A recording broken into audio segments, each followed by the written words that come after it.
Nu, šo es dzirdu diezgan bieži Riga Brain seansos, sarunājoties ar klientiem, cilvēkiem, kas atnāk.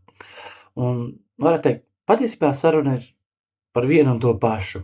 Nu, nevienmēr, bet lielākā daļā. Neatkarīgi no tā, principā, vai tas ir miegs, vai spriedze, vai izdegšana, vai varbūt koncentrēšanās, vai fokus trūkums, vai, nu, ziniet, tā ir tāda sajūta, visi it kā ir ok, bet, nu, nav īsti ok. Un iekšēji ir viens tāds, tā kā skrējiens, un tu tā kā nesaproti, kas tas tāds ir, tas cilvēks saka. Un pēc būtības viņš ir noguris no tā, kad galvā nekad īsti nav klusums. Visu laiku ir kaut kāda darbība, domas skrien. Vakarā ir tāda tukšuma sajūta, bet ar to tukšumu ir grūti atkal aizmigt. Tādi sīkumi izsit no līdzsvara, ja, tas ikdienas tādas lietiņas. Koncentrēties arī kļūst grūtāk, un ir sajūta, kad, nu, tā kā dzīvo tādā, nu, tas, ko cilvēks saka, tā kā tādā autopilotā, un it kā dara daudz, bet iekšēji nav tās stabilitātes. Un īstenībā klusībā tas cilvēks domā, man taču vajadzēja justies labāk, nu, nekā tagad es īstenībā jūtos. Nu, kas tad tas tāds ir? Un tad tie cilvēki mēģina, viņi sakārto grafikus, viņi vairāk atpūšās, viņi saņemās, viņi pieslēdz gribas spēku, viņi maina ieradumus. Un tas strādā uz brīdi. Un pēc tam atkal čuš. Un visnepatīkamākais tajā visā aplī ir tas, kad nevis tu esi noguris, nevis tas nogurums, bet visnepatīkamākā sajūta ir, ka šīs pamazām kļūst par normu. Mēs tā kā pie tā pierodam. Un labais tas, ka Riga Brain pieeja nav par tādu simptomu uzlabošanu vai tā kā vēl viena metode, ko izmēģināt.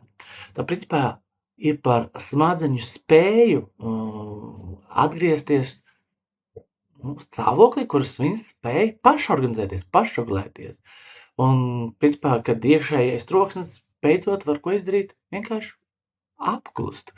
Un mums izgaismojas, kas tad ir tas, kas ir tas pats būtiskākais tajā visā procesā, un šobrīd tagad. Un atgriežoties šajā mierā, tā būtība, ko es gribu pateikt, ja tas norezonē ar tevi, ja, kad tas nav vājums. Es nabadzīgs vājš. Nē, tā ir tikai signāls vai kā zīme, ka sistēma ilgi ir strādājusi bez līdzsvara. Un, principā, jāsaka ar vienkārši soli. Tāda ieriet mājaslapā smadzenes.lv un aizpildīt vienkārši bezmaksas pašnovērtējumu anketu. Un saprast, kur mēs atrodamies. Tā kā vienkārši ar kaut ko sākt. Nu tā, īsumā.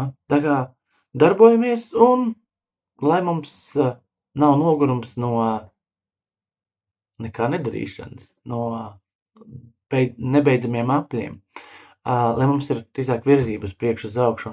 Un tas ir tas, kas man visvairāk ir iepriecina manos klientos, ka viņiem ir šī te virzība, kas varbūt ir bijis tā kā stagnācija, mēs tā kā purvā iestrēdz, tad no sākuma tu uzkāp uz tā kā takas, bet vēl joprojām grīļojās, tad ir meža taka, ar saknēm vēl var ķerās, un tad jau mazliet tā kā grantētais ceļš, kur tomēr arī kāja aizķerās, un tad jau ir smuks tāds asfaltēts ceļš, un tad jau vispār automaģistrāla, un tad tu tā kā lidos priekšu. Un tad citreiz pastāstīšu, kā tajā lidojumā nepazust. Čau, tiekamies Riga Brain kabinetā. Tā.